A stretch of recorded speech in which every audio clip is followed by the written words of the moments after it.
Oh, how to build a pub. Howdy, and welcome to the Build a Pub podcast with me, Alex Ravenhall, the only person to think avocado was a fancy word for lettuce. The Build a Pub podcast is a spin-off of my original series, Social Isolation. I invite guests onto the podcast to, as the name suggests, build their own pubs, from what they have on draft, to what food they serve, to what music they have playing, and hopefully get them to share with me some anecdotes and thoughts on the institution of the public house. I'm going to be releasing these podcasts bi-weekly every Wednesday and Sunday for the foreseeable future. If you can't wait that long, you can also find all 11 episodes of Social Isolation on this very channel, as well as all previous episodes of this podcast. Special thanks also to Sam Nason for the graphics and Jack Petheram for the lovely jingle. Today, I'm joined by Harry Tilley, who's going to build a pub so fanciful he'll get hobbits turning up looking for a lost ring. When I was 7, I somehow ended up having to fight the school bully, and I turned to my dad for some advice. He put his hands on my shoulder, stared into my eyes and said, "No matter what you do, don't glorify alcohol." Safe to say I got the shit kicked out of me, but the advice did stick with me, and now I bestow it onto you before every podcast. So listen, laugh, love, responsibly drink, and enjoy. Oh, how to build a pub. Okay, my guest today was a friend of mine from the moment I introduced myself to him and called him George. I knew we'd be long-term friends when he politely didn't correct me. Since then, we've been on countless pubscapades and I have him to thank for introducing me to one of my favourite drinks, the £2.70 John Smiths from the George. It's only Harry George Tilley, whose middle name isn't George, it's actually Harry. Hello Harry, how are you? I am excellent, Mr. Ravenhall. How are you getting on this fine day? I'm doing okay. As you know, I've kind of cut this up already, but I'm gonna try and be as professional as possible from this point on. I'm gonna be really good. You're gonna be really impressed by me. I don't need professional. Well, you're getting it. I'm gonna start as is classically with this podcast, by asking you, Harry, what is the pub to you? The pub to me? That's a really good question. I think it's a place where everyone can go to forget about their troubles. They go, they have a drink, they have a laugh, and they have a good time. And it's open to everyone at all hours of the day. And it's just a village hub, you could say. Yeah, it really is. That's so weird you say that, because when my dad was at uni, it used to close at 10, the pub. They couldn't... That's pathetic. I know, so for them, when they drank, it was they go out at 6 till 10, and they just absolutely sink a shit ton of pints in a 4-hour period. Whereas if we're going drinking, we'll get there at 12 noon, and be there at 12, what's the other one? Noon and dusk? No, I don't think it's dusk, but the word's escaping me right now. Yeah, so it's it was a lot more concentrated back then. But that's old people for you. They can't hold the drink. I think they can probably hold their drink better than we can, to be honest. Unfortunately, that is very much the case. How's your lockdown been? I mean, I know, but if people are interested, It's not too shabby. I've spent the last 6 months sat on the sofa watching films, which is my dream, to be honest. So, yeah, pretty good. Best film you've seen?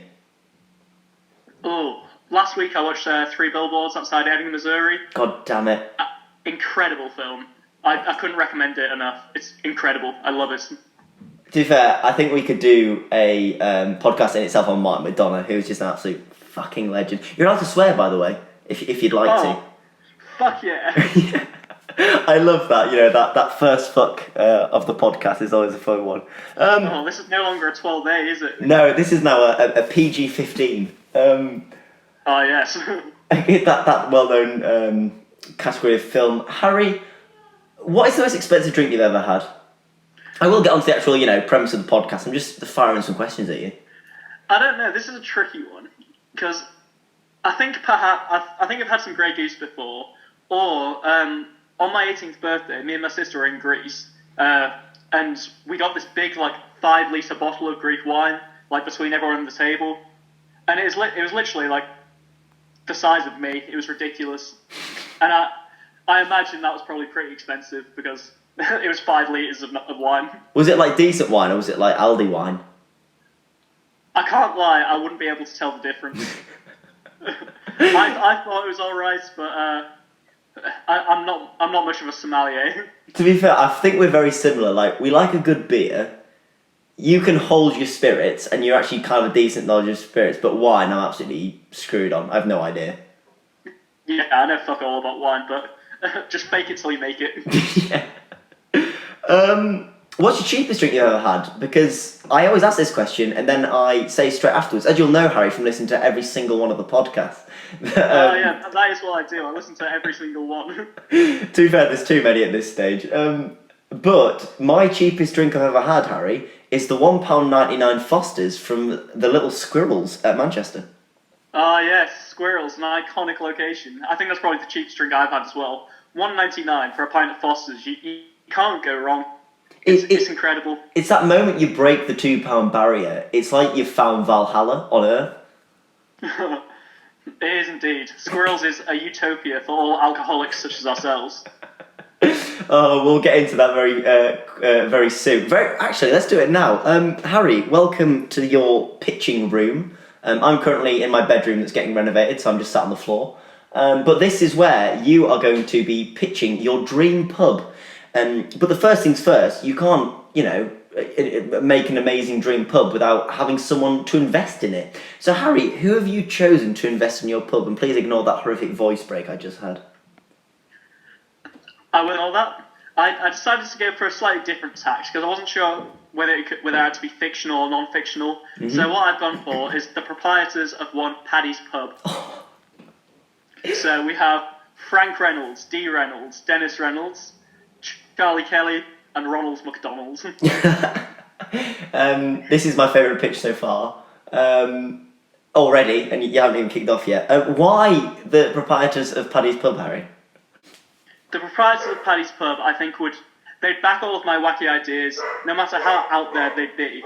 And they keep me on my toes, and they'd make it an unpredictable place, and a lot of fun for both me and the customers at all times. Plus, it's always sunny in Philadelphia. Like, I had to shoehorn it into this podcast somehow. Yeah. Who's your favourite proprietor? I mean, it's going to have to be Daddy DeVito, isn't it? It's got to be Daddy DeVito. Not pissing Dee Reynolds, the bird. Okay, I'm pretty happy with that, Harry. So you've got your dream pub, and the whole gang, the gang goes pub. That's the name of this episode. They get out of their Uber or Dennis's Jeep, whatever it is, and they look at your pub. And the first thing they see, obviously, is the name of your pub strewn across the top of the entrance. So, Harry, what name have you gone for, and why? I thought I'd blend a bit between class and humour and go with the Tobias Arms. Could you tell me the background of that, Harry? Oh, well, my full name, in full disclosure, is Tobias Harry Silly. And so I thought, Tobias, that would look good up on a wall, and that's about it. Yeah, to be fair, it's a good name to have on a wall, just not a good name. Yeah, it's not a good name, yeah, I agree. It's, to be fair, Harry suits you. And I do like calling you Tobias Funke every now and then. But that's fantastic, Tobias Arms. Anything with the arms, or is it just a nice pub word? Oh, because my arms are my best feature. No, I'm joking. It's just a nice pub word. And yeah. I did think people would call it Old Toby for short. Oh, I'll tell you what, that's a fantastic little... Because, no one calls the Black Bull the Black Bull, do they? They all call it the Bull. So you go for the we don't call the Ket Knox the Ket Knox, we call it the Ket. The Ket, and as we do Oliver Cairns. And what... So the Old Toby would be the name that, your local punters would call it? Yeah, that's how it'd be colloquially known. Where would you like it to be? Where in the country? Or maybe you want it abroad? What type of pub would it be? Perhaps, look, I'm split between two here. I would either go a sort of Greek taverna sort of thing, because they're just such a vibe, or, because it's called the Tobias Arms, it'd have to occupy some room on Yarm High Street and take over the High Street. Fuck the Black Bull. The Tobias Arms is the way forward. Yeah, I 100% agree with you. I've been, since lockdown's been down, it's basically the same overpriced shit. But, I was going to say, are they still charging you £6 for a Foster's? What's annoying about it is, the one thing, personally, I thought the Bull had going for it was that we could all go as a group.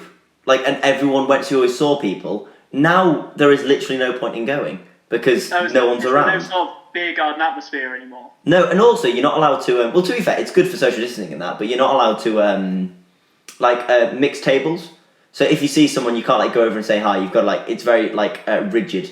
You have to salute them from afar. Yeah, exactly. Which just made it really awkward. I saw some people in the Bull, and I was just kind of giving them a little wave, but I couldn't really do much more than that. I saw some people from school. So the old Toby is right where the Black Bull used to be, and it's doing a hell of a lot of business.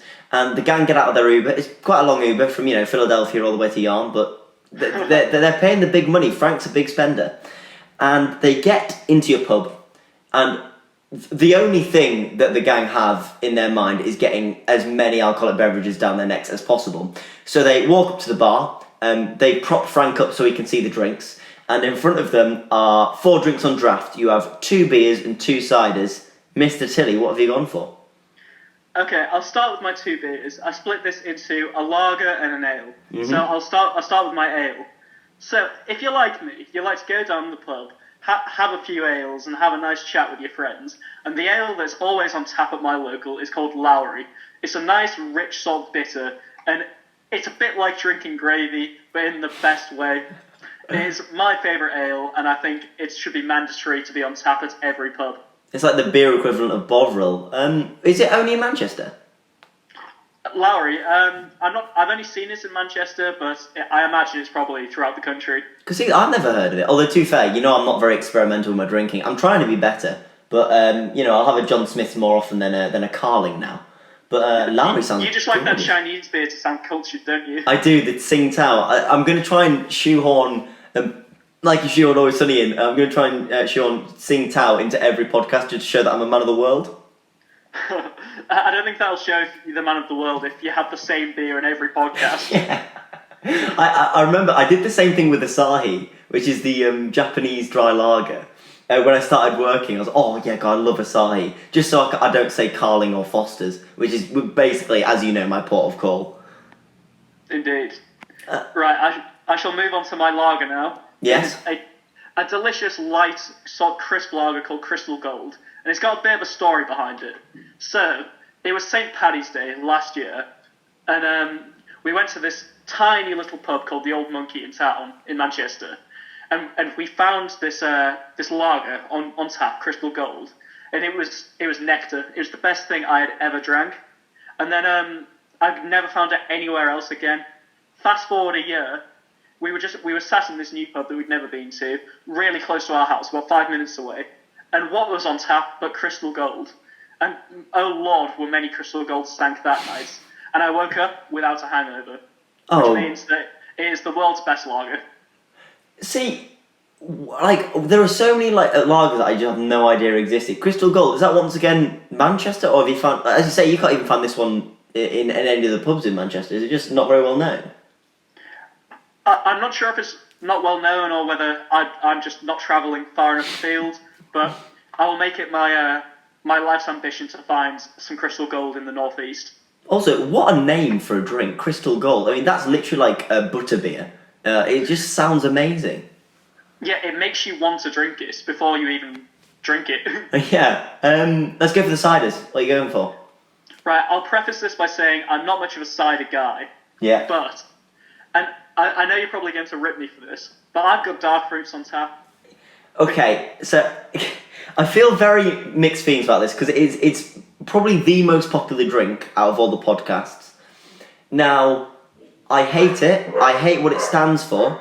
I hate most things about it. But from a salesman's point of view, you're running a pub here. It's the people's favourite. So, financially, it makes sense, Harry. Exactly, and I would add to that there is a time and a place for a dark fruits. Say you're coming into the Tobias Arms and you're really hungover from the night before. The best way to ease yourself into drinking is a dark fruits, because it does just taste like Ribena. And especially if it's sunny outside, you get your dark fruits, you sit outside, and you sip that in the sun. It's glorious. Do you know what's similar to that? Do you remember when you came to see me, we went to Barnes Courtney, and we met a friend from school in that the Union pub. I had this. this it was called Black Copperberg or something. Oh yeah, I do recall us having that actually. That was really nice. That was that was concentrated Strongbow, but it wouldn't be something that I'd drink on a night out, but as a one-off drink, it was absolutely gorgeous. Yeah. Have you ever had snakebite before? I haven't had snakebite, but I've had to make a snakebite. Is that the Carling, lager and cider, half and half? Yeah, so it's half lager, half cider, and then put a bit of blackcurrant cordial in the top, and it's just like dark fruits, but way stronger and way nicer. Is it? Yeah. So what? Does it just taste more beery? Does it actually work, cider and beer? You would not have thought it would, and I was so against it before I tried it. And then I had one. I was like, get me another. To be fair, that's the real staple of a good drink. If you want one immediately afterwards. Although to be fair, that goes for most alcoholic beveroonies. Go on. What's your second one? For everything I've ever drank. Yeah. Second option on the ciders? I went for a Magnus pear because I really don't like apple cider because I think it tastes just rotten. Yeah. But pear cider I can get behind if it's ice cold and served in an ice cold glass and you're sitting in the sun. There's a time and a place for it, and I will allow that to be served in my pub. Have I ever tried to get you onto the cloudy apple that they have in the Ken? I think you've mentioned it before, but I've never tried it. I tell you what, if you don't like apple, it actually makes it so much better. It's so nice. That's the only... I'm the same. I wouldn't even go for pear. I find apple and pear ciders really just bland. I don't really get anything out of them. But... Yeah, it makes me feel a bit sick as well. They're just grimy. They taste a bit of sick. Or maybe that's because I've had bad experience with them in the past, but I'm really not a big fan. Yeah, me neither. But you got to have the options for everyone. And to be fair, a pear and a strongbow, you get the real fruity sweet one, and the more of the cultured cider man's choice. Yeah, you've got a whole range. Yeah, exactly. I think. Let's see. I think Mac's gonna go for a crystal gold. Is it crystal gold? Yeah, crystal gold. Now Dee Reynolds has brought with herself a little can of Coke, but it's empty. And what she wants to do is she wants to sample your wines because it's a great little trick, Harry. If you drink wine out of a can, you're not going to spill that horrible stains everywhere. So she asks you for your option in the red and in the white. Unfortunately, you're only down to your two. You've only got two types of wine left: your house red and your house white. Harry, what have you gone for? Well, I must preface this by saying I know fuck all about wine as well. I like it cheap. And that's just who I am. Yeah. But my local off license in Manchester sells two bottles of wine for £5, and when I go on the label, they just have the classics, your sort of Pinot, your Chardonnay. So what I've gone for my red wine is a nice Chianti that stains your tongue red, and for my white wine, I have a nice Pinot Grigio that tastes like battery acid. Which would you want to go for, the battery acid or the staining? How long does it stain the tongue red? Pretty permanently. Until you brush your tongue pretty vigorously with a toothbrush. I bet it probably stays on your breath as well. Oh, I don't know what I'd go for. Because usually I'd go for a white, but there is something quite novel. It's like when you used to get those blue lollies as a kid that used to stain your tongue and you thought you were an avatar or something. Yeah, I must say that I realised I wasn't really selling those, but they're about double the strength of normal wine. Oh, so that's why. A couple of glasses of that and you're dead.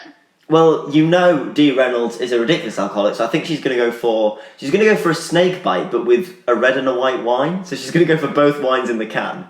A surprise to be sure, but a welcome one. But a welcome one. Now, you've still got Charlie, you've still got Frank, and you've still got good old Dennis Psychopathic Reynolds to please.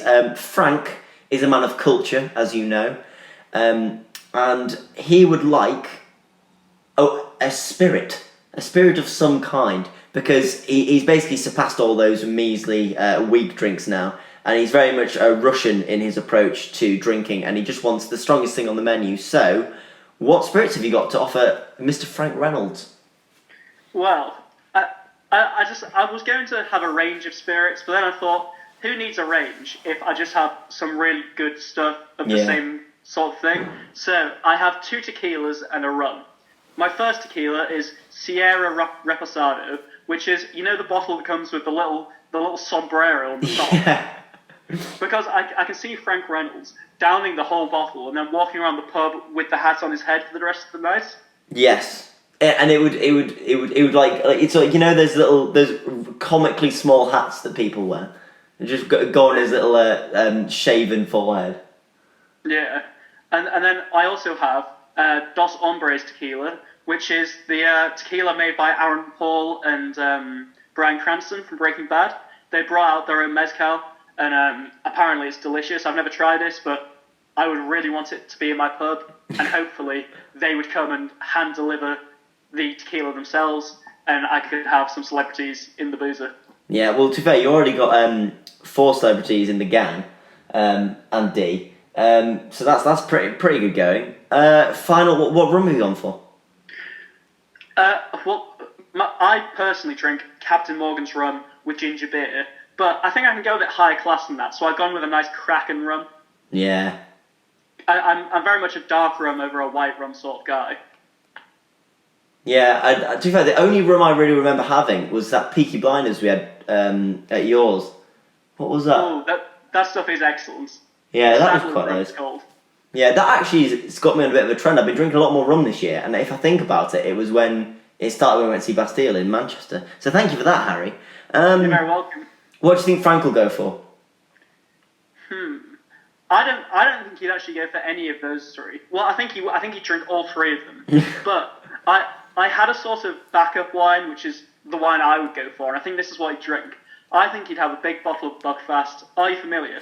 I know of, but please explain. So, it is a fermented wine that is brewed by monks in Devon, and it's just the best wine ever. You drink a bottle of it, and like you're guaranteed to get out to some fuck shit. Like it's just going to be the world's weirdest night, and I think that perfectly encapsulates Frank Reynolds as a person. 100%. That's what Frank wants from his drinking. Now you've still got to make Mr. Dennis Reynolds and Mr. Charlie Kelly happy with their choice of drink. Now you know what Charlie's like. Basically, he saw a shiny poster and he couldn't read the poster, but on that poster is the Tobias Arms signature cocktail. And obviously, as he can't read, he'd like you to explain to him what it's all about. So, what's your signature cocktail? Well, this one's quite topical. It's one I invented when we were playing our Taskmaster game, if you remember. Oh, yes. We call it the Quarantini. And I'll talk you through how to make this. Yes, please. So, you have a double measure of vodka, a double measure of gin, shake it in a cocktail shaker with cranberry juice, vermouth, and orange bitters. Yeah. Then you pour that into a martini glass. You garnish that with orange peel, which you set aflame, and you need to remember to salt the rim of the glass. And how you do that is you wet the rim and then put it onto a plate of salt and just turn it round, and that evenly distributes the salt all the way around. So then you've got all of that in your drink, and you must remember to serve it with some salted cashews to perfectly complement the flavour. That is just... firstly, there's an incredible level of dedication put into that. I credit you, sir. Have you ever made one yourself? I have indeed, and I think it's delicious. Other people might think it's a bit much, but I like it. That's pretty epic. I think Charlie will definitely go for that. And once again, Dennis Reynolds, he loves a good mind game, and so he's just staring at you intently and going, "What do I want to drink, Harry? What do I want to drink?" So, what are you going to pick for Dennis? A lot of pressure. That is a lot of pressure. I think I'd start him off with a nice Lowry and an ale, because he seems like he could be an ale man, and then we'd slowly just ease him onto the red wine, because I have this vision of him at the end of the night, very drunk, sticking his tongue out and it being stained completely red, either with the red wine or the blood of his victims. Either or. To be fair, I think by the end of the night they'll all be on the Buckfast and just be having an absolute merry old time. And you won't be able to close the bar because they're not used to having to close the bar for anyone. But I won't be able to close the bar because I too will be on the Buckfast with them, I think. Just the 6 of you. That'd be a pretty good time. Now, that was your first test. You've got a nice eclectic group of drinks there. You've got strong drinks, which works very well for people you're pitching to. And so basically, you've passed. You've passed your first test. Congratulations. Now the gang have gone to a booth, and they're getting nice and drunk, and then Frank calls you over, and he goes, Tobias. It's a great bar you've got here, but I don't know really what the vibe is because we just come in here for a lot of drinks, and basically we don't know you. So what Frank Reynolds is trying to ask there is, with a very poor impression of Frank Reynolds, yeah, he's not from Brooklyn. that was the only American accent I could come up with that was even close to the great Danny DeVito. But it was a better attempt than I could have made. Yeah, true. Better me than you. But Harry, what is your best pub experience? Because if you can tell us that, then maybe we can kind of get to know you a bit better, and we know what type of vibe you're trying to imbibe on your pub. So Harry, what is your best pub experience? Well, this is one I had to think over a lot, but I did eventually reach a decision. And I think it was 2018 in the summer, going to the George and Dragon with the boys to watch the football outside with some lovely cheap John Smiths, especially when we watched the France game. Do you recall this? Oh, who are they playing? Was it a group game? I think so. I can't remember who they were playing. I think it was like Colombia or something. But it was just sick. It was the best vibe ever. It was all the boys. It was I'll name drop some people here. It was Alex Ravenhall, Morgan Burgess, Oliver Cairns, and our man Johnny Friesen. Yeah. All just sat outside, all with our John Smiths, having a good time, and it was glorious. And that is exactly the sort of vibe I would like to implement into my pub. I mean, World Cup summer is just the perfect pub vibe. You can't really beat it, can you? Beer gardens, success to a certain degree, and cheap booze. It's just the best time in the world, and everyone's so happy. Like, everyone just gets along. And I would add to that that it had the added thrill of me being under 18 and the George still just letting me in.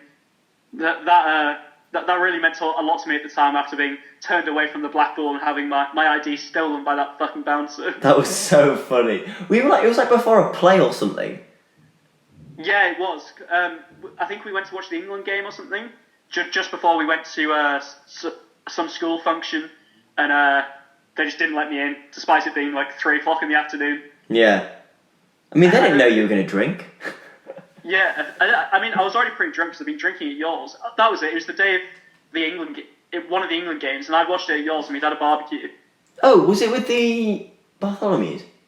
It sure was. Oh, that was an immense day. Yeah, we got quite bevy. And then what was on? Was it like duologues or something? I think it was that performance where Johnny sang Shotgun. Was it, oh shit, was it Morgan Burgess and Friends? That was it, Morgan Burgess and Friends. That was it. Literally the most iconic celebration of Morgan Burgess and his friends. No, to be fair, it was for charity, so fair play, Morgan. It was still called Morgan Burgess and Friends though, so come on. Yeah, I know, come on man. Think about better titles. Harry, it's unfortunate that this is my podcast because obviously I'm a little bit biased, but as far as you know, the gang and me have a very good rapport, and I was there. I always tell them about this night, so they're very happy with that answer. So once again, fantastic. And to be fair, if anyone mentions World Cup summer, I'm there. Like, that for me is the perfect pub vibe. That or just before Christmas, seeing everyone after uni, that type of thing. Yeah, that is fun, especially after the first semester of first year, when you come back and you're not really sure how everyone's changed and stuff, so you're still sort of feeling the water a bit. And some people have changed for the worse, and some people have changed for the better. And it's a very amusing time.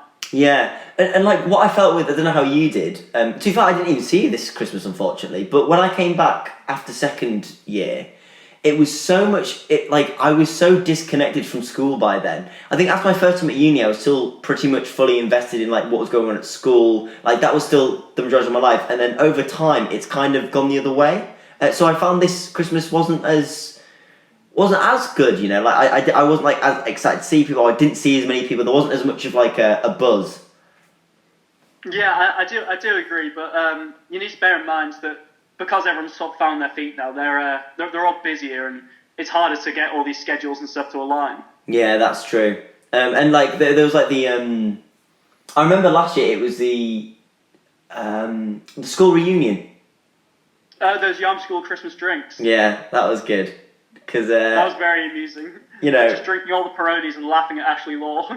Yeah, shout out to Ashley Law. He's an avid listener, Harry.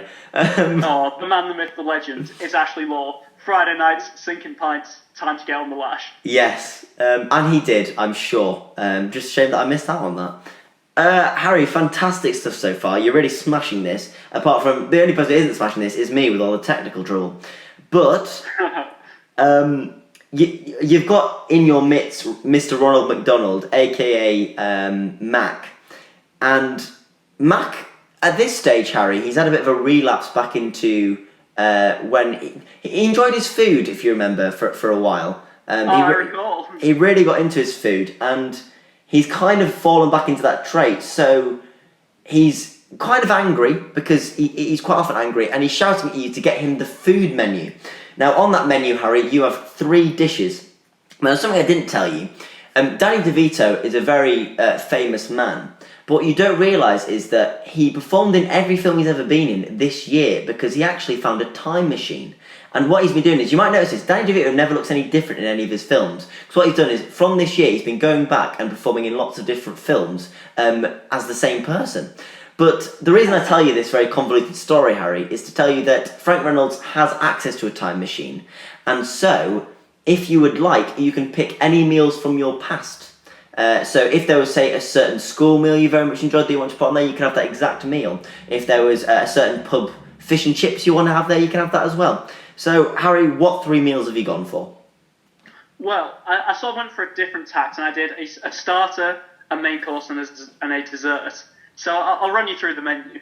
So to begin with, I've got a starter that might sound a little pretentious and definitely not up Fat Mac Street, but it's a nice pate. And I've had a nice range of pates, and I must say it's just delicious. Like, you get a bit of that caramelised onion chutney stuff on there. You bang on your pate, hard toasty bread like bruschetta. So for me, that is the ideal starter. Fantastic. The main course, it's a pub, and it's a rustic experience. So you have to go with the classic hearty fish pie. Oh, fish pie. No one picked a fish pie. That's a fantastic option, Harry. Yeah, it's a sort of understated thing that is usually on a pub's menu and is usually very nice, but it's sort of relegated to the bottom of the menu and people forget about it. But I love it, and I think if it's done right, it can be the best thing on the menu. Yeah, I agree. A good fish pie, honestly, it's better than anything. How has no one mentioned that before? Great answer. Dessert? For dessert, I have 2 different options. One is a classic pecan pie, just because it's my favourite dessert, and I hope that everyone else likes it too. And also, Yarm School's old carrot cake. They used to do the world's best carrot cake, and I used to devour about 3 or 4 slices of it whenever it was on the menu. Shout out to, what's his name, Greg? Or no, Martin? I can't remember what the cook was called, but they were very good. They were very nice indeed. They were delicious. I can't remember what the cook... I think it was Martin, and I think he was replaced by Greg. Oh, classic Greg. That's a fantastic options. Obviously, Matt's going to have all 4. And he's very happy with all the options. He's a particular fan of the fish pie. So, very well done there, Harry. Now, while you're at the table, you come over and you give Mac all his food and he's eating away. And Dee Reynolds chirps up. And basically, she really likes the song that's playing. And she's about to dance very much like those inflatable men outside of a car garage. And before she does, she asks you, what is this song? Now, little does she know, Harry, that you've just got yourself a brand new jukebox, but it's so new that you've only had time to put 1 album on it. But you've picked an album so perfect, so appropriate for your pub, that you've decided that you don't need any other music whatsoever. So, Harry, what is the album you've picked? And more importantly, what is the song that Dee Reynolds absolutely loves? Right, so this was another really tricky one for me, because I'm very into my music, and I needed to put an album that everybody would like, not just me. So what I landed on, the album that perfectly encapsulates the vibe of the pub, is Whatever People Say I Am, That's What I'm Not. The Arctic Monkeys' debut album. Mm-hmm. I think it's every single song in there is upbeat, it's lively. Once everyone's had a couple of drinks in them, they'll be up on the tables just dancing away. And the song that Dee Reynolds in particular is dancing to is From the Rich to the Rubble, because I think that she vibes with it a lot, and she's also had one too many wine in a can. Now, Harry, I don't know if you know this, you may very well do, and that might be the reason you picked it, but Ritz to Rubble is my favourite Arctic Monkeys song.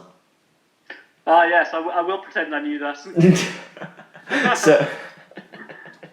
So very well played, sir, and once again, a fantastic show. Actually, one of my favourite songs of all time. Really stupendous.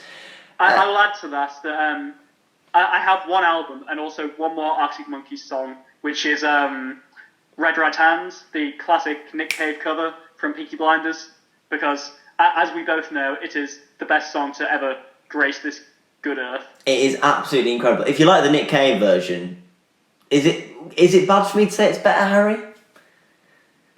No, it's not. Nick Cave's version might be more iconic, but Arctic Monkeys' version is better. It's so upbeat, it's so energetic, you just can't help but dance to it. It's almost the way I feel like the song should have been made originally.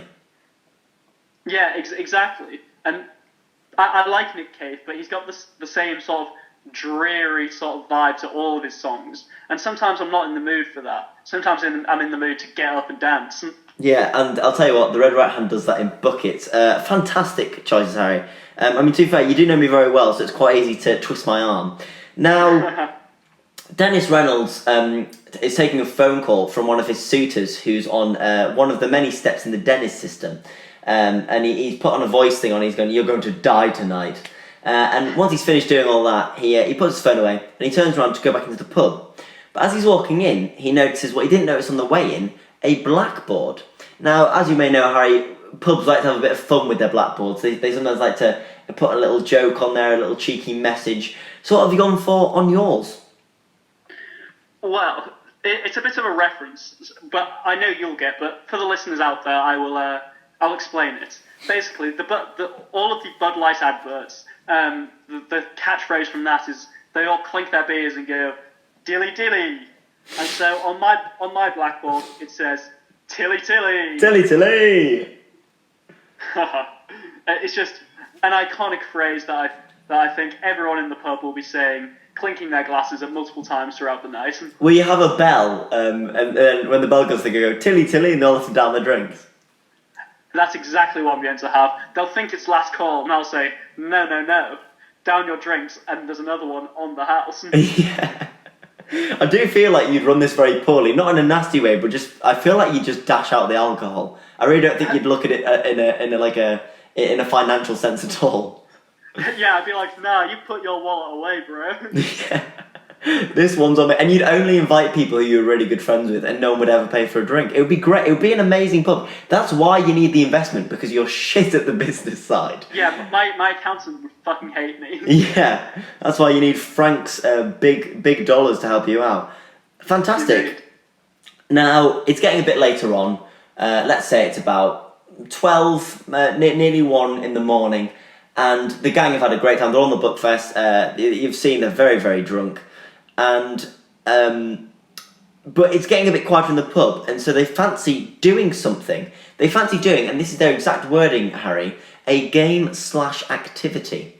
And so I was wondering what game/activity you have offered them. It could be, pool table, darts, something like that. I want my pub to stand out from the rest, so I thought I'd go a bit further afield than just your classic darts board or pool table. And I have gone with a classic boxing machine. You know the ones where you put in the coins and press the button, and it goes down, and then you compete to see who can hit it the hardest. I'm going to tell a story, Harry, that is completely egotistical. Yeah, that's what I was going to lead on to, that story. Tell you what, can you tell it so that I don't sound as much as a knobhead? Yeah, I will, but don't worry, I'll paint you in a good light. Right, so once upon a time, 5 young men had finished their A-levels at Yarm School, and they decided to go on a trip to Budapest. And a couple of days in, they found this pub, the most wonderful pub, that did indeed have a boxing machine. And Johnny Freesham and Alex Ravenhall every night would compete with this boxing machine and see who is the biggest man. Because, of course, that is proof of who's the biggest man. And so, we would go every single night, and much to Johnny Friesland's chagrin, it appeared that Alex Ravenhall was the bigger man. I mean, I will take it. I will accept that award. Johnny, if you're listening, which obviously he is, Harry, we're on like 5 million viewers now. It's getting pretty big. Johnny, if you're listening, you know, whenever you fancy it, you can fight me with a punching machine. Like, not an actual fight, I'd lose. So yeah, that's my challenge. I'm laying down the gauntlet, mate. Come at me. Thank you very much, Harry. Training in. He's as big and bad as ever. Yeah. Thank you very much, Harry. Thank you for making me seem less arrogant, which is always a nice thing for a guest to do. Now, the gang, as I say, having a very good time, and they have a good go on the punch machine. Who do you think would win on the punching machine out of the 5? It'd have to be Matt, just because he has so much of that mass that he's cultivated behind him. He could just, I could see him like headbutting it and just absolutely smashing it. Danny DeVito wouldn't even be able to reach it. Yeah. He'd try and jump and headbutt it. And completely fail. Although for some reason, I don't know what, I feel like he has really long arms. Like in disproportionately long arms to his body. What, like a baboon? Yeah. Oh, Danny DeVito is literally just fantastic. And he's such a shit on the show. It makes him so much better. Right you are. He's an iconic man. So yes, they've all gone on the punch machine, having a great time. They're all thoroughly pissed. And then the night's drawn to a close and they call you over. And it's Frank again. I won't do the accent, don't worry. And Frank goes, "Look, Harry, this is a great pub. I love it. It's got a nice name. It's got a nice vibe to it. You know, I'm really feeling those World Cup vibes, even though I'm an American and we're shit at soccer. But, and it's a big but, we think you're a bit too perfect. We're not going to lie. Like, we're all very flawed people. We're very nihilistic people. We're basically shit. And you're coming across as some saint-like bartender. So what we need you to do is we need you to completely destroy your character by please telling us your most embarrassing pub story or pub experience. So, Harry, take it away. Where to begin with this one? Can I say every time I've ever stepped foot in the pub? Yes, you can, but I want a specific example. Right, okay. I'll try not to bait myself out too much. So I'll go with this one. So, yet again, it's another Budapest story, following on from the boxing machine story. So, we all go to Simplica, which is this classic ruin bar in Budapest, and we go to buy a drink, and we notice that they're selling absinthe. We've never had absinthe before, so we all say, "Yes, sir. Get us 5 of those each." I'm not sure how many we had. I think I probably had about 4 of them. I had one, and I literally couldn't see. Well, anyway, fast forward about 20 minutes. Almost everyone has thrown up, and we've all thrown up after about 20 minutes. We've all got very involved in speaking with weird Australian accents. We've made Australian friends. It's all very ridiculous. And then we walk past a big shisha pipe, and there's a young man sitting there who I'm pretty sure you, Mr. Ravenhall, just decided to go over and strike up conversation with. And we discover he's a lawyer from Birmingham. So we sit there, we have deep intellectual conversations with him over the shisha, whilst his girlfriend stands there and proceeds to grind on us in front of him.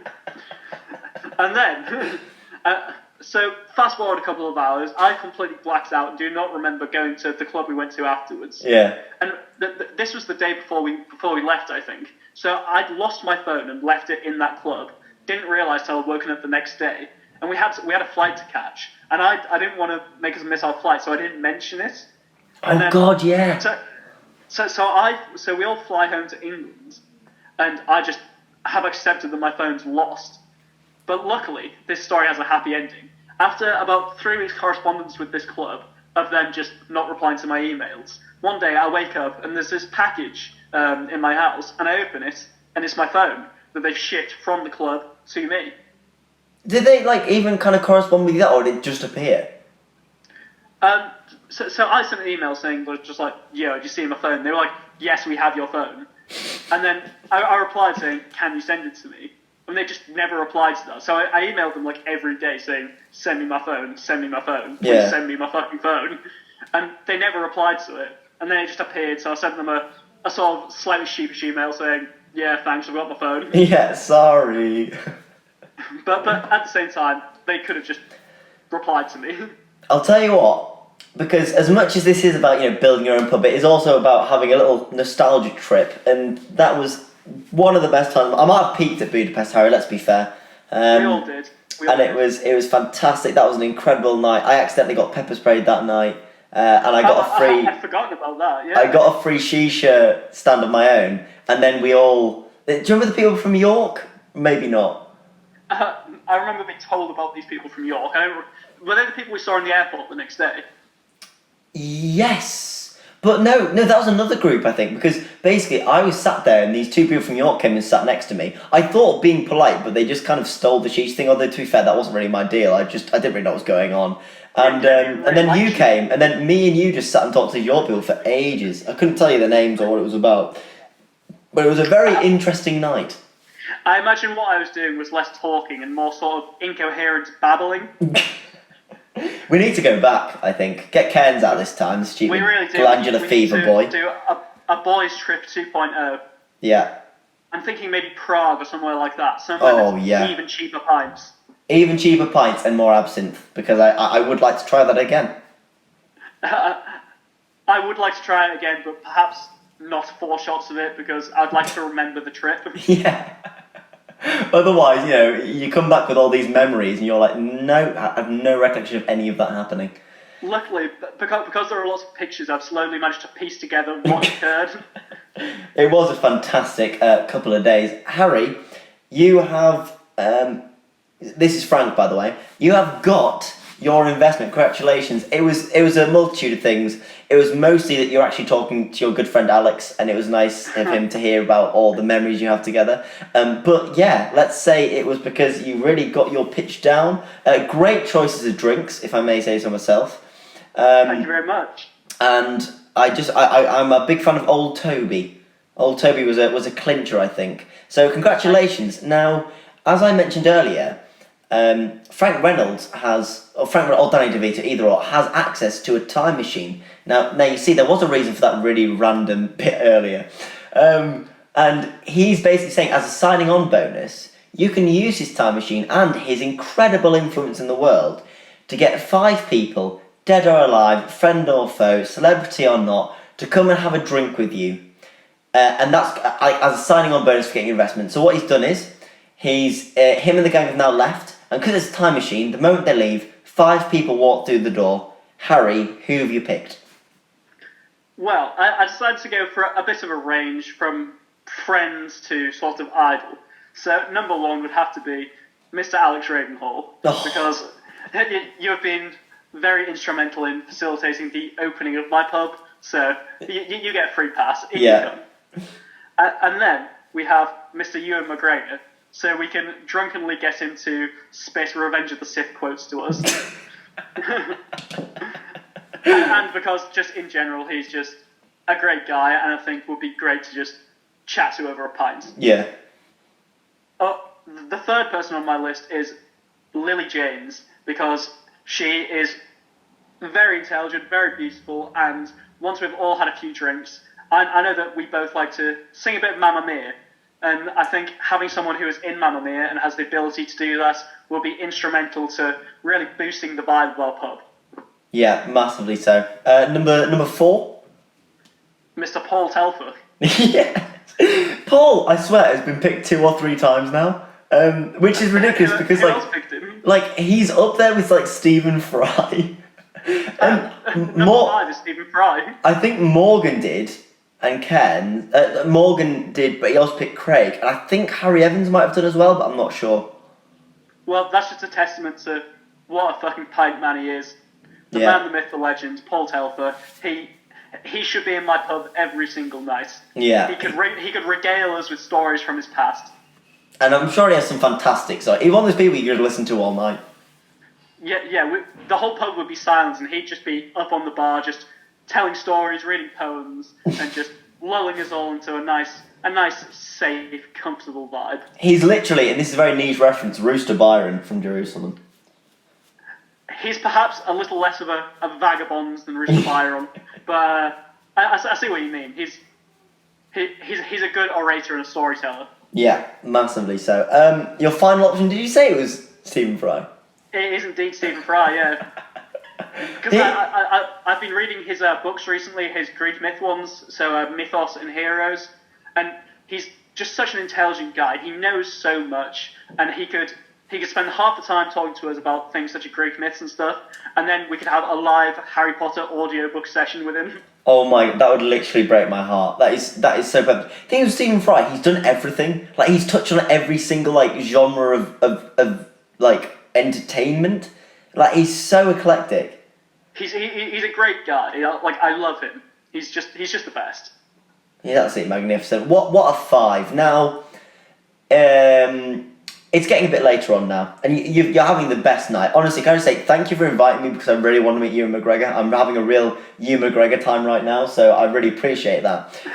And we all get thoroughly drunk. Fucked, because we can say that, because there's swearing allowed in this podcast. Absolutely fucking wanky. And it gets to about 12 midnight, and you everyone's been buying you drinks all night. They've been showering you with praise, as I do every time we go out, don't I, Harry?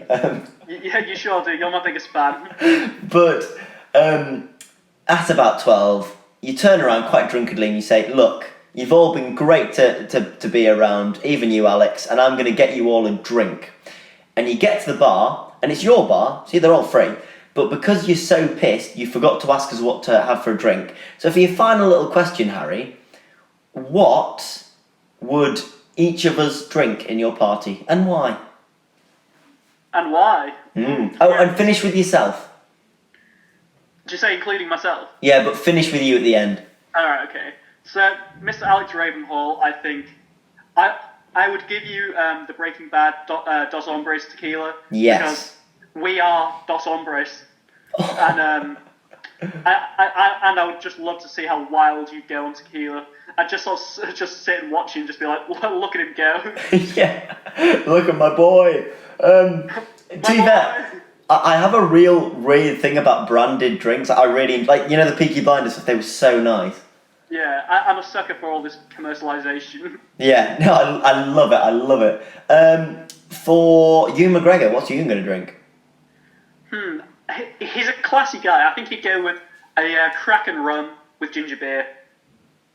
Can I just say, I really want to try your rum and ginger beer, because it sounds perfect. It's excellent.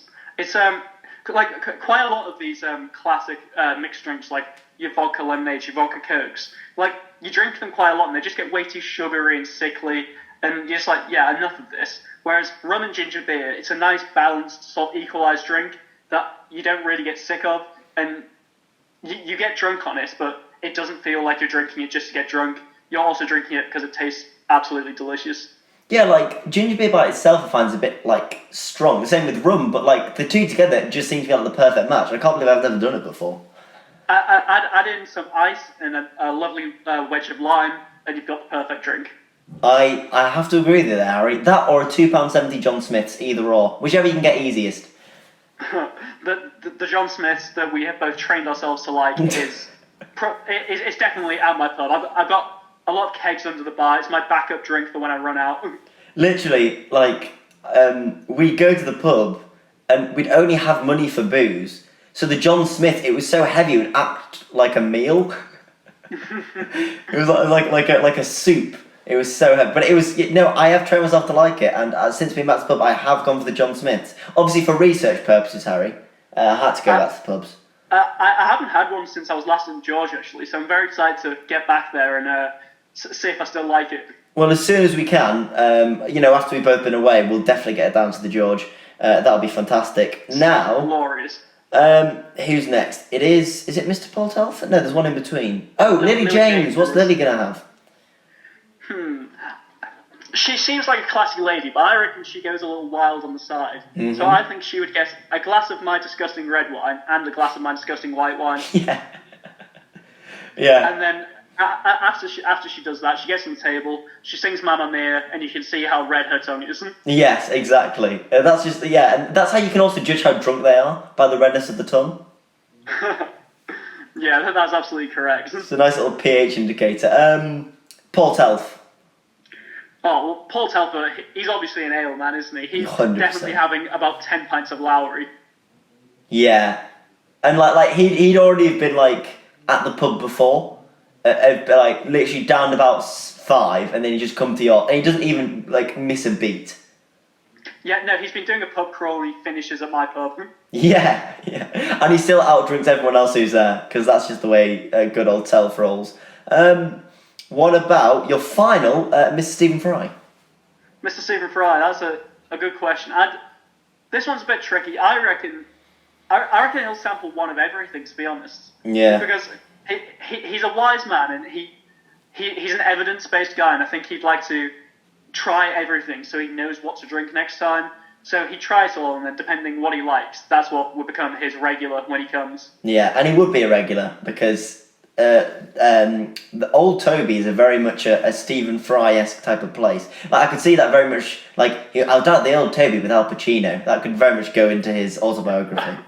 I don't think Al Pacino has a lot to do with Stephen Fry, to be honest. Yeah, I know. I don't know why that was the first name that came to my head, but maybe it's because I've been watching Hunters on Amazon Prime. There's a little shout out to Hunters. I've been meaning to watch that, actually. It's Logan Lerman as well, right? Yeah, and he's sick in it, but so is Al Pacino. It's a really good series. Highly recommend it. But Harry, this is all about you, and the final thing I have to ask you is, what is your drink? What have you got? Oh, it has to be the Sierra Reposado tequila, doesn't it? I would have about 3 bottles of it, put all 3 of the little sombreros on my head, and then just probably end up drunkenly burning the pub down. Harry Tilley, that is perfect. Thank you for coming on. That's it, we're done.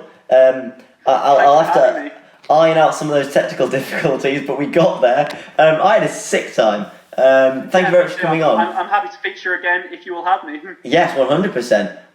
I've got a couple of thank yous if you don't mind just waiting around for a couple of seconds. Absolutely. First one to Sam Nason, who does the graphics for all of them.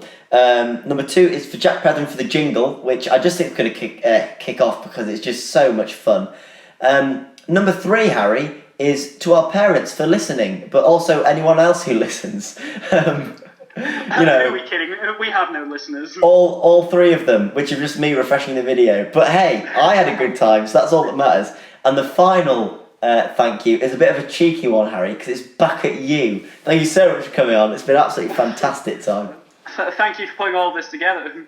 Yeah, no worries at all. And thank you, as I say, if you have listened, I hope you have. You will be if you're listening to me say this, for listening to this week's episode of the Build Up Podcast. Thank you so much, Harry, and I hope everyone stays well.